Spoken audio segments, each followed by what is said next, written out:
Hey guys, how are you doing? It's Catherine, and I wanted to make a super short video today about something really cool in Midjourney. They have put tile back in for version 7, and it looks so good. This means that you can now create tileable patterns in different aspect ratios. So they don't just have to be square patterns, you can create portrait and landscape patterns as well. And they look so good. And what I've been doing is mixing them with various style references so that you get really unique looks for your patterns. And I think these look amazing. So check it out. Here are some Art Deco images I was making. And I use this style reference. I'm going to share it in the notes. So the style references that I'm using here, I'll put those in the notes so you can try them out. And remember that a style reference, you can use it with any prompt. So if I use it to create a tiger or New York City, for example, you can change up the prompt and say Paris or an elephant or a bobcat or flowers, whatever it is you want to create. You can still apply my style to your prompt. So style references are really versatile. And I do have a free book of them. You can go and get it from my Gumroad now. Or if you love me, you can buy a copy on Amazon. That's a terrible thing to say. Don't just go and buy it because you love me. You can get the one for free on Gumroad. But I'll put the extra style references that I'm using here, I'll put those in the notes for this video. So take a look at this. This is an Art Deco pattern that I tried. The prompt was simply black and gold, simple Art Deco flat pattern. And look at that. And what is really nice, you can check the tiles without having to go anywhere else. You don't have to go to any outside sources. You can just literally click on them and you will see how this pattern looks when it is tiled. And they look really fantastic, I think.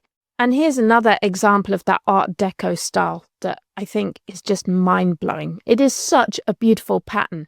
And once you have the prompt, and I'm going to give you the prompt, you can make these all day and they will all complement each other because they have the same style reference. So you can put them in an image pack that you're going to sell on Etsy or wherever you're going to sell it.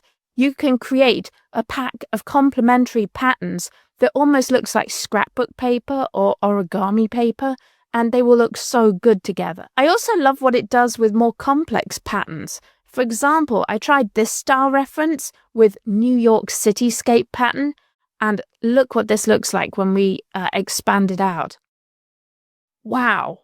I think these patterns are just really mind-blowing. I love that one so much. And here's another example. I did a Paris pattern with a style reference, and this has this really cool 3D layering. And you can't really see the whole effect here. I think this really needs to be on wallpaper or something big, so you can really see how this expands out. But it tiles. You can check these patterns by just clicking on them. And it works well with geometric and abstract patterns as well. The prompt for this was simple flat geometric pattern. Again, I used a style reference, and that looks really cool. And for these cats, I didn't even use a style reference. The prompt was Persian cat simple vector style flat pattern.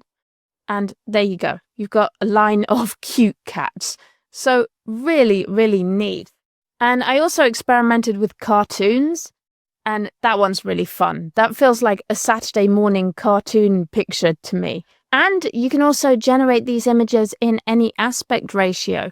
So these are actually 3:4 sized, so they don't have to be square anymore. So that's another example. This one's a 3:4 size, which is portrait 3 across, 4 down.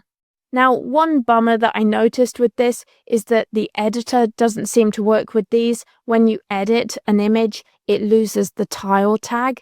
Now, I don't know if there's a workaround for this or if maybe they're going to put in a fix for this, but that's kind of a bummer because it means you can't get rid of the oddities in an image, so you just have to hope it's perfect off the bat. But they are looking pretty cool. And you can do some fun things like this one. This is actually tileable. You can see that's the top of her head there. So if you expanded this out onto wrapping paper, it would probably look amazing as an image. So what can you do with these tiled pictures? Well, one suggestion I have is spoon flower. From what I can tell, they don't have any rules against AI as long as you don't use AI in their design challenges.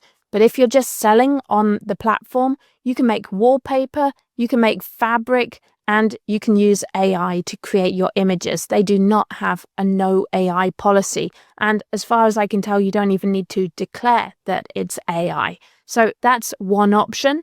And of course, you can create amazing book covers for your KDP books. You can make notebooks, you can make planners, and you can use tangent templates to do it. So that's definitely the path that I recommend.